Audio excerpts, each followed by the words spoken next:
Hi friends, ఇవాళైతే నేను ఒక మంచి డిన్నర్ రెసిపీని మీకు చూపిస్తున్నాను. ఈ రెసిపీ అయితే చపాతీ కాంబినేషన్తో అలసంద కూరని అయితే నేను మీకు చూపిస్తున్నాను.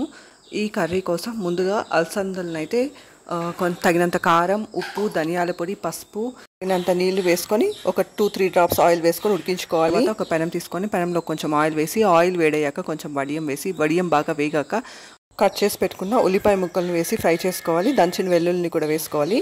ఆ తర్వాత కట్ చేసి పెట్టుకున్న టొమాటో ముక్కలను కూడా వేసుకొని బాగా ఫ్రై చేసుకోవాలి.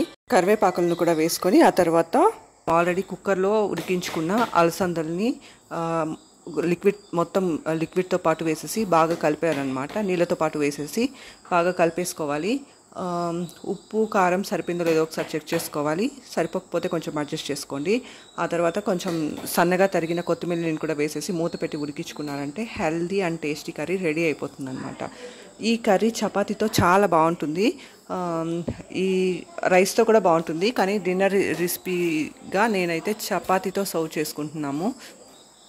సో ఇలా చేసి ఇచ్చారంటే పిల్లలు కూడా చాలా ఇష్టంగా తినేస్తారనమాట. చాలా హెల్దీ కూడా. Thank you for watching my video. Thank you.